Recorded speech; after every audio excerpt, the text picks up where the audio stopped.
Jenius emang lu. Kalian lagi ngapain sih?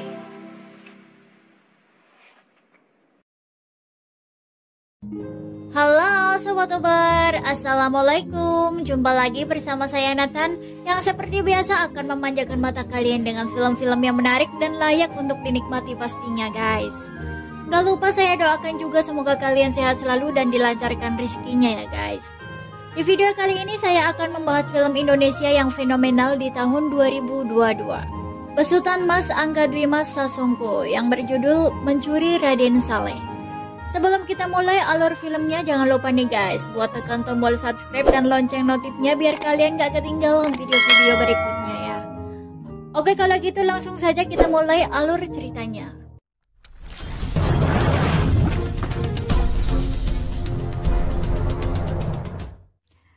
Di awal scene diperlihatkan seorang mahasiswa seni rupa bernama Piko yang sedang memalsukan lukisan karya ternama yang kemudian dilalangkan dan terjual dengan harga 900 juta rupiah.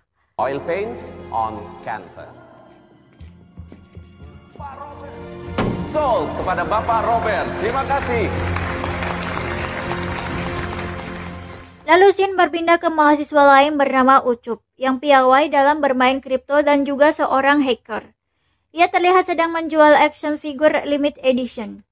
Yang sebenarnya itu hanyalah imitasi alias KW Super guys. Ternyata mereka berdua ini sahabatan dan sudah seringkali membagi tugas untuk melakukan penipuan-penipuan. Mereka melakukan hal itu demi mendapatkan penghasilan untuk menyambung hidup guys. Singkat cerita, Piko sedang ngedate bersama pacarnya yang bernama Sarah. Sarah kesal karena Piko terlihat sering sibuk dengan hal-hal yang ia lakukan bersama Ucup, tapi tak mau memberitahu apa yang mereka kerjakan. Emosinya bertambah meluap-luap ketika Ucup tiba-tiba saja datang dan bergabung bersama mereka.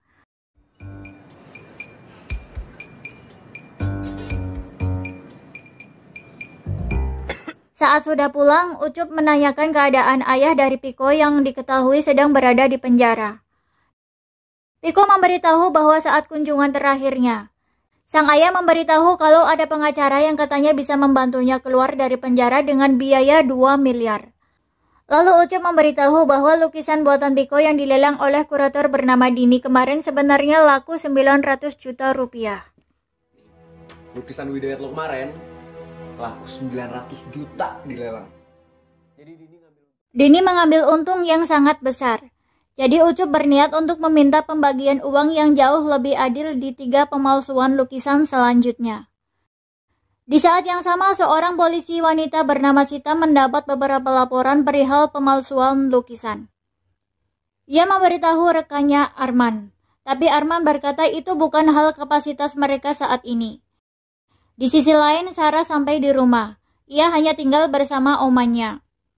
Oma dari Sarah tak senang dengan hubungannya dengan Piko. Ia meragukan masa depannya jika bersama Piko yang hanya seorang pelukis. Ditambah lagi dengan kecemasannya karena 1 tahun lagi masa kontrak rumah yang ia tempati akan habis guys. Tapi Sarah meyakinkan omanya ia akan mencari solusi dari masalah itu. Selanjutnya kita diperkenalkan dengan 2 bersaudara, yaitu Tuk-Tuk dan Gofar. Tuk-Tuk seorang driver handal dan Gofar sang mekanik. Mereka bersama ayahnya menyewa tempat Piko untuk ditinggali. Keduanya seringkali mengikuti balapan liar. Suatu malam mereka kalah karena mobilnya mengalami masalah kopling. Di sisi lain, Piko dan Ucup menemui Dini di galeri lukisan untuk membahas lukisan selanjutnya yang harus mereka tiru, yakni penangkapan di Ponorogo karya Raden Saleh. Dini meminta sedetail dan semirip mungkin. Setelah bernegosiasi, akhirnya kedua belah pihak setuju dengan bayaran 2 miliar guys.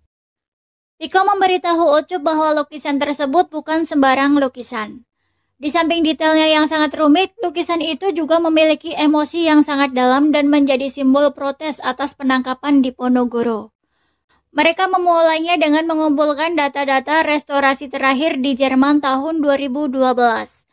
Itu hal yang sangat mudah bagi Ucup yang seorang hacker. kok bisa dapet sih, Cup? Ya, gimana ya? Server Gales gampang banget di Google. Piko memberitahu Sarah kalau ia ingin fokus di skripsinya selama 2 minggu dan meminta untuk tidak diganggu dulu. Yang distraksi sih itu dong. Distraksi. Maksudnya apa distraksi? Enggak. Maksudnya apa? Iya, enggak. Iya, enggak. Iya. Sarti. Sarah pun kesal karena Piko menggunakan kata ganggu, tapi ia mencoba mengerti. Aku ngerti kok. Hari pertama pembuatan lukisan replika penangkapan di Ponorogo pun dimulai.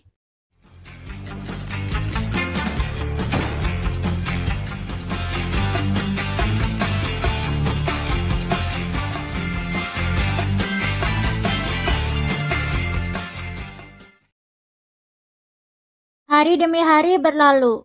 Dengan sedikit bantuan dari Gofar untuk membuat pemanas, replika lukisan pun jadi dengan sempurna.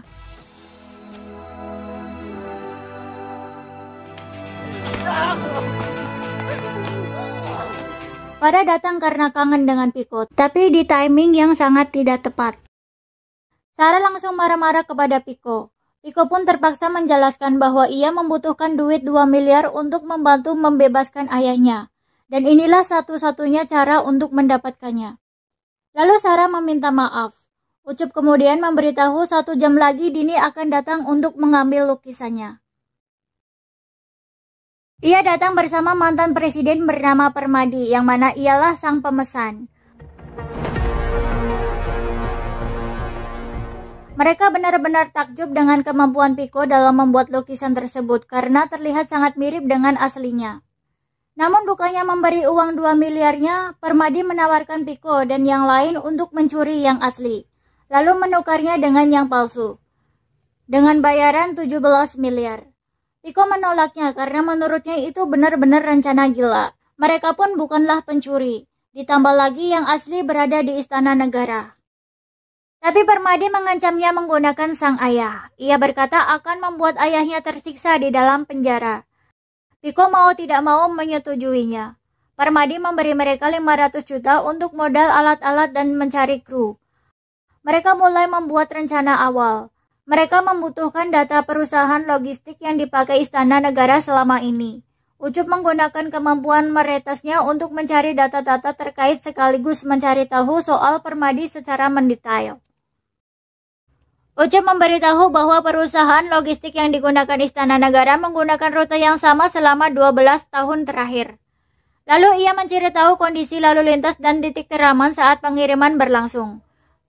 Mereka membutuhkan driver dan mekanik handal untuk membantu keberhasilan rencana mereka. Di sisi lain, Tuk-Tuk dan Gofar sedang dimarahi ayah mereka karena merusak mesin mobilnya. Sang ayah meminta mereka untuk mengganti bagaimanapun caranya.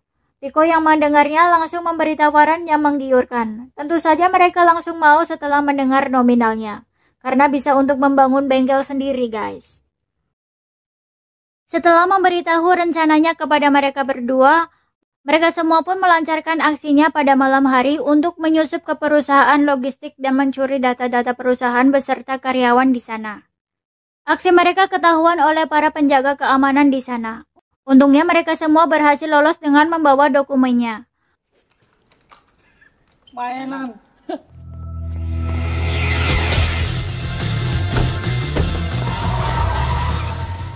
Walaupun mereka berhasil, tapi rencana yang mereka lakukan terkesan acak-acakan dan sangat tidak matang. Maka dari itu mereka memutuskan untuk mencari kru baru yang cukup cerdas dan kaya raya namun memiliki jiwa liar, guys.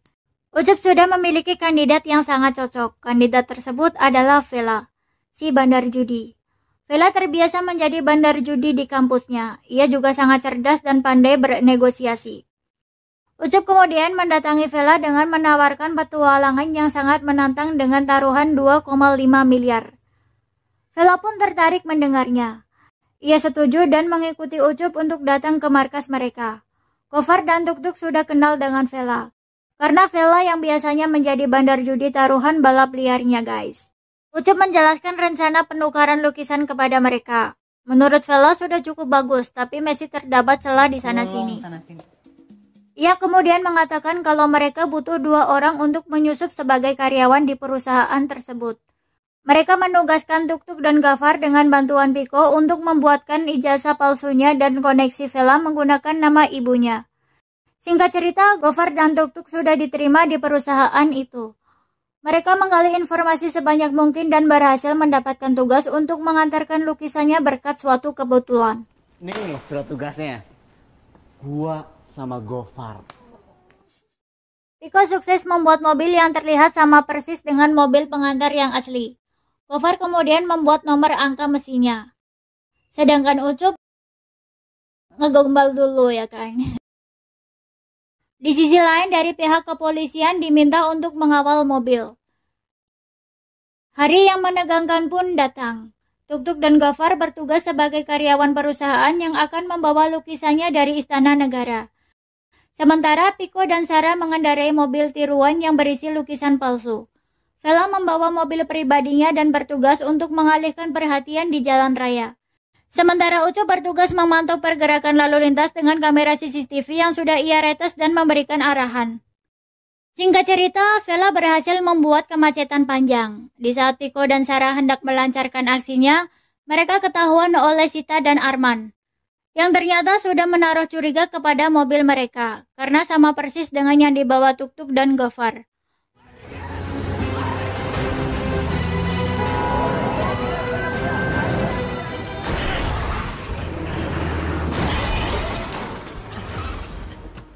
Polisi menabrak kedua mobil box tersebut, dan terjadilah aksi kejar-kejaran di antara mereka. Dengan segala cara mereka mencoba meloloskan diri. Ucup meninggalkan mobilnya dan menghampiri Vela untuk keluar dari situasi tersebut. Sedangkan Piko, Sarah, Gofar, dan Tuk-Tuk kepayahan untuk kabur dari kejaran polisi.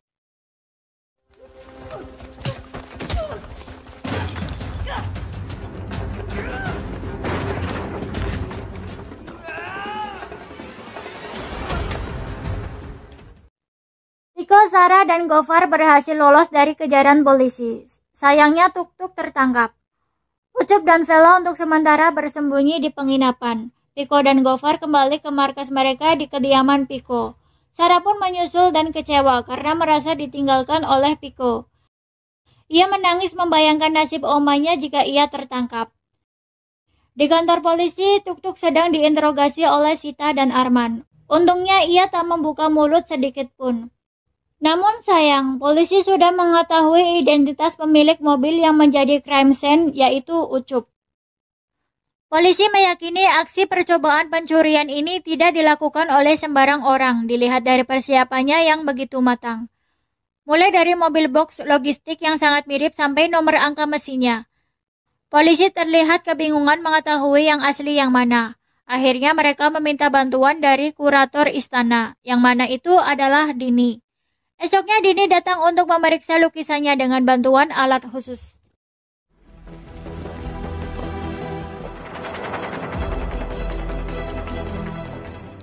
Dan tentu saja Dini menipu mereka dengan mengatakan bahwa lukisan replikanya lah yang asli.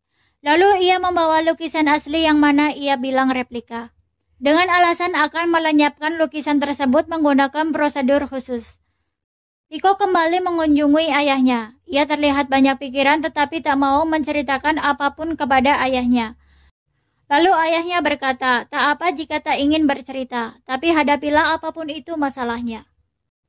Piko lalu datang ke pameran lukisan di Galeri Nasional dan betapa terkejutnya ia melihat bahwa lukisan penangkapan di Ponorogo yang terpajang di sana ialah sebuah replika alias buatannya.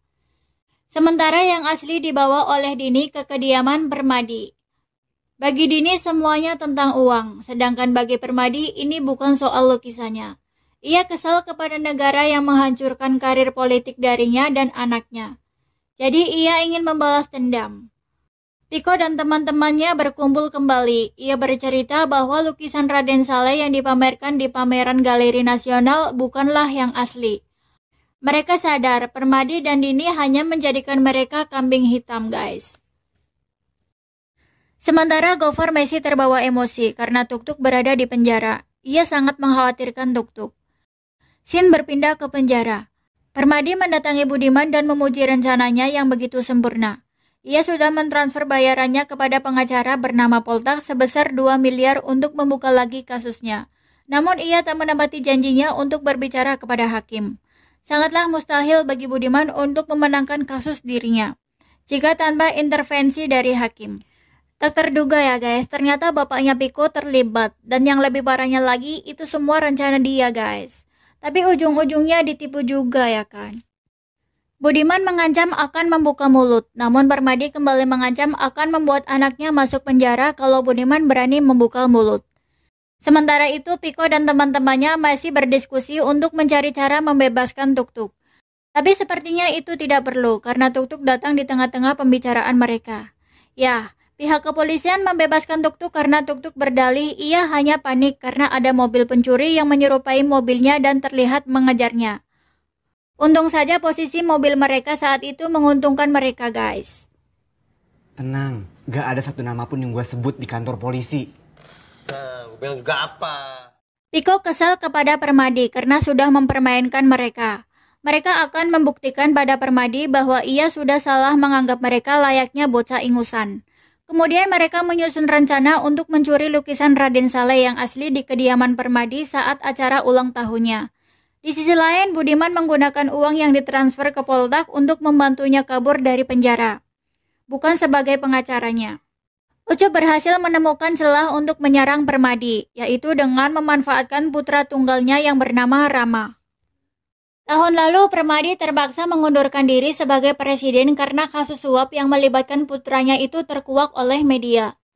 Agar beritanya tidak semakin terekspos, ia memilih meninggalkan jabatannya.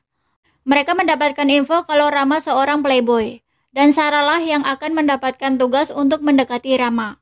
Ia pun mendapatkan perhatiannya dengan mudah. Piko terlihat terbakar cemburu, lalu Gofar menghiburnya. Tenang dulu lah tetap. Lo kan mirip sama itu, member boyband. Ucup yakin bahwa lukisannya tidak akan dipajang di tempat terbuka. Maka dari itu mereka mulai menyusun rencana untuk menyelinap ke rumahnya sebelum hari H dan meretas sistem keamanannya. Mereka butuh orang dalam di bagian event organizer untuk acara ultahnya. Piko dan Ucup pun menawarkan diri. Sementara Vela sekali lagi memanfaatkan koneksi ibunya. Ia menemui ibunya lalu berkata ingin mencoba menjalankan suatu bisnis. Bisnis di bidang event organizer. Ibunya menyetujui niatnya itu, dan Vela dengan mudah mengambil alih I.O. untuk acara ultah Permadi. Vela pun berhasil mendapatkan semua berkas soal rangkaian kaitan acara ultah Permadi, mulai dari daftar tamu, jadwal acara, dekorasi, dan lain-lain. Ia pun dengan mudah memasukkan Piko dan Ucup ke dalam anggota I.O.-nya tanpa perlu melamar. Kekuatan dari dalam emang luar biasa ya guys. Sementara Gofar berhasil membuat sound system palsu yang akan mengeluarkan asap untuk membuat kekacauan di tengah-tengah acara nanti. Piko dan Ucup berhasil menyelinap dan meretas sistem keamanan. CCTV berarti fase 1 komplit. Singkat cerita, hari H pun tiba. Sarah menjadi tamu spesial dengan menjadi pasangan Rama. Ia berhasil menarik perhatian banyak tamu, dan ada seorang pria yang terlihat ingin berkenalan. Di sisi lain, Vela mengalihkan perhatian petugas yang memantau CCTV. Dan Ucup pun berhasil memalsukan layar CCTV-nya. Sementara Gofar dan Tuk-Tuk sudah menurunkan sound system palsunya dan mencari tempat yang tepat untuk menggunakannya. Ucup dan Piko berhasil menemukan lokasi penyimpanan lukisan Raden Saleh. Gofar memberi aba-aba untuk mengeluarkan asap dalam waktu 10 menit.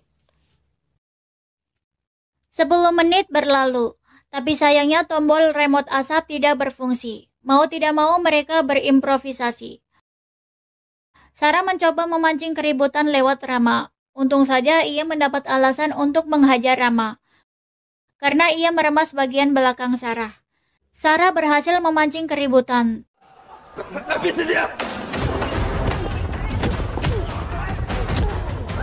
Tiba-tiba saja pria yang ingin berkenalan dengan Sarah di awal acara tadi muncul dan membantunya.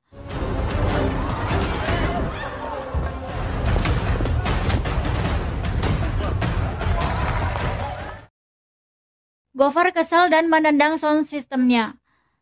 Tak disangka dengan cara tersebut, Asapnya keluar dan membuat listrik rumah Permadi padam secara otomatis. Keadaan semakin gaduh ketika Tuk-Tuk berteriak ada kebakaran. Akhirnya Ucup dan Piko berhasil membawa kabur lukisannya. Saat di perjalanan mereka ditabrak mobil tak dikenal. Lalu keluar dua pria bertopeng yang menyerangnya dan merebut lukisan itu dari mereka.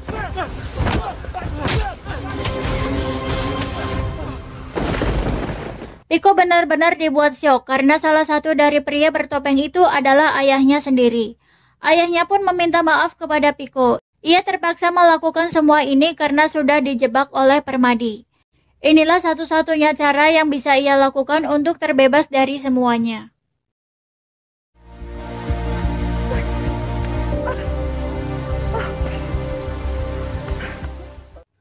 Vela dan yang lain datang untuk menjemput Piko dan Ucup. Di perjalanan, ayahnya membuka lukisannya, tapi ternyata lukisan tersebut bukanlah lukisan Raden Saleh, melainkan lukisan Yasser Arafat, guys. Sedangkan yang asli di mobil yang dibawa Vela. Ternyata mereka membuat rencana cadangan, di mana lukisan Raden Saleh dibawa oleh mobil Vela. Sementara lukisan Yasser Arafat dibawa oleh Ucup dan Piko kalau-kalau terjadi hal tak terduga. Misi pencurian Raden Saleh pun berhasil. Di sisi lain, Permadi marah besar dan memerintahkan anak buahnya mencari tahu dalang di balik pencurian itu. Dini menelpon Ucup. Ia kagum akan kehebatan mereka. Ternyata Dini melihat saat Piko dan Ucup keluar dari rumah Permadi dengan membawa lukisan yang sudah ditutup kain. Dini memberikan tawaran yang sangat menggiurkan, di mana ada calon pembeli yang berniat membeli lukisan itu seharga 10 juta US dollar. Atau sekitar 150 miliar rupiah, guys. Sontak saja itu membuat mereka teriak kegirangan. 150 miliar!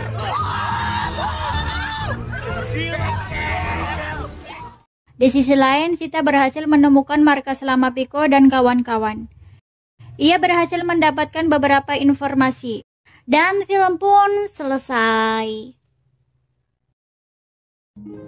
Oke guys, itu tadi alur cerita dari film Mencuri Raden Saleh. Filmnya emang gokil banget sih, sangat kekinian. Ditambah lagi para pemainnya yang terkenal semua dan ganteng-ganteng juga dong tentunya. Terutama mantan pacarku A.A. Dilan ya kan. Gak diragukan lagi pastinya bakal ada sequelnya kalau dilihat dari scene akhirnya sih ya guys. Terlebih lagi ada beberapa plot yang terlihat belum terungkap ya kan. Oke, terima kasih untuk semua yang sudah mampir untuk nonton dan jangan lupa tekan tombol subscribe, like, dan loncengnya juga ya guys. Supaya kalian tak ketinggalan video-video berikutnya.